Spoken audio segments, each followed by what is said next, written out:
तो मैं धन्यवाद करूंगा नीतीश जी का, जिनके माध्यम से ऐसे जो हीरे हैं हमारे जनपद के,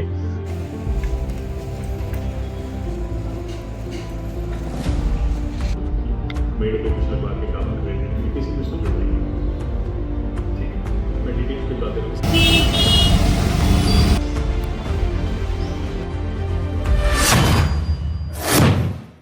निश्चित ही जब कोई कार्य हम पूरे मनोयोग से करते हैं तो उसका परिणाम हमारे सामने जरूर आता है, और ऐसा ही कुछ हुआ है उत्तर प्रदेश के बाराबंकी जिले के रहने वाले बबलू यादव के साथ।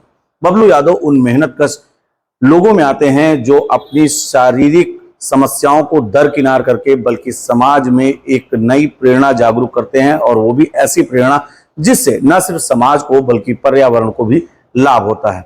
बबलू 3 साल पहले एक दुर्घटना में चोटिल हो गए थे, जिसके बाद उनके भाई का देहावसान हो गया था, लेकिन उसके बावजूद भी बबलू ने हार नहीं मानी। बबलू के दोनों पैर लाचार हो चुके हैं और चलने फिरने में असमर्थ थे।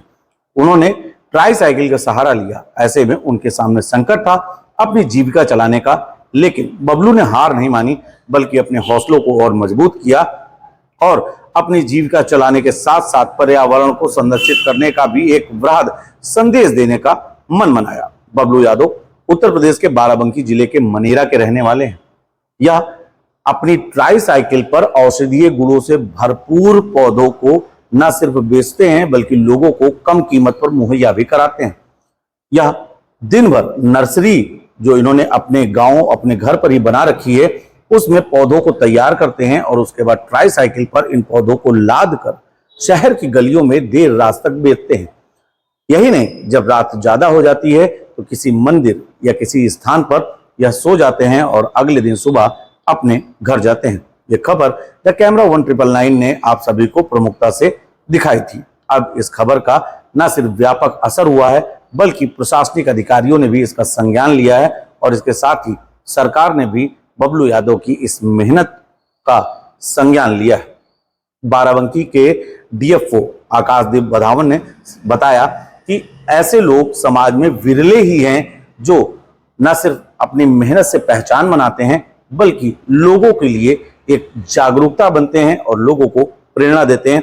प्रेरणा भी ऐसी जो सीधे तौर पर पर्यावरण संरक्षण की मुहिम से जुड़ी है। डीएफओ का साफ तौर पर कहना है कि अब बबलू यादव को ग्रीन ब्रांड एम्बेसडर बनाने की कयावत की जाएगी। क्या कुछ कह रहे हैं बाराबंकी के डीएफओ, आइए सुनते हैं उन्हीं की बात।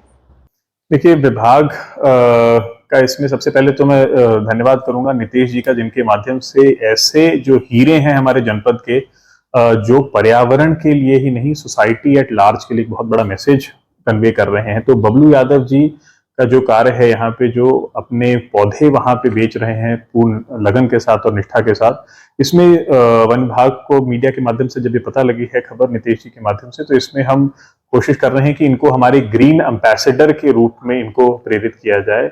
वन विभाग द्वारा प्रत्येक साल वृक्षारोपण बृहद स्तर पे किया जाता है, और हर वृक्षारोपण की जो एसेंस है, जो सोल है, वो जन सहभागिता है। इस प्रकार की जो ये वीडियो है, ये बहुत इंस्पायरिंग वीडियो है, बहुत इंस्पायरिंग एक स्टोरी है, जिससे वन विभाग जो लोगों में जो मैसेज देना चाह रहा है, वो आज बबलू यादव जी के माध्यम से जो मीडिया ने वो शोकेस स्टोरी को किया है, मैं समझता हूँ मैसेज बहुत अच्छे तरीके से वो ड्राइव होगा।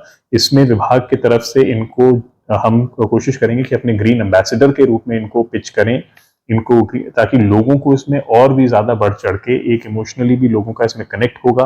और बाराबंकी जनपद में ही जब इस प्रकार के हमारे हीरे हैं तो बाराबंकी जनपद के लोग इसमें और बढ़ चढ़ के वो होंगे। बबलू यादव की इस कहानी से प्रभावित होकर डीएफओ ने साफ तौर पर यह भी कह दिया कि अब बबलू को वो मेहनत नहीं करनी पड़ेगी और वन विभाग के द्वारा उन्हें पौधे उपलब्ध कराए जाएंगे। यही नहीं, डीएफओ का यह भी कहना है कि विभाग से संपर्क करके ऐसे लोगों को ट्राईसाइकिल भी उपलब्ध कराई जाएगी। बबलू की ट्राईसाइकिल काफी पुरानी है, लेकिन उनका जज्बा नया है, मजबूत है, और जिससे वह समाज में एक मिसाल के तौर पर सामने निकल कर आ रहे हैं। मदद की है, तो उसके लिए क्या प्रयास किया? बिल्कुल, हमारे बहुत सारी ऐसी स्कीम्स हैं। सब मिशन ऑन एग्रो फॉरेस्ट्री है, नेशनल बैम्बू मिशन है, जिसके अंदर विभिन्न प्रकार के लोग हैं जिनको, या कार्बन क्रेडिट के हैं जो लोग उनको पौधे लगाते हैं या उगाते हैं, उन सभी को ही उसके लिए अनुदान कई योजनाओं में मिलती है। इनका जैसे ही ये सूचना मिली है, हमने संबंधित क्षेत्रीय वनाधिकारी हरक को निर्देशित कर दिया हुआ है कि इनके स्थल पे जाके एक बार चेक भी कर लेंगे, इंस्पेक्शन हो जाए कि इनको किन किन योजनाओं से लाभान्वित किया जा सकता है और किस प्रकार से इनको वन विभाग की विभिन्न जो योजनाएं हैं उनको उनसे जोड़ सकते हैं। और मैं समझता हूँ इस माध्यम से हम इनको विभिन्न योजनाओं से तो जोड़ेंगे ही, लेकिन एक हमारे लिए भी, विभाग के जितने भी कर्मचारी और अधिकारी हैं उनके लिए भी एक बहुत मोटिवेशनल हमारे लिए भी एक किस्म का ये इवेंट है, जिसमें हम देख के हमें भी बहुत अच्छा लग रहा है कि उसका विभाग जिस चीज में सारा साल लगा रहता है मनोयोग से, और कोई और इस प्रकार से अगर लगे रहें पूर्ण निष्ठा के साथ, तो ये देख के हमें भी इस चीज की बहुत प्रसन्नता होती है।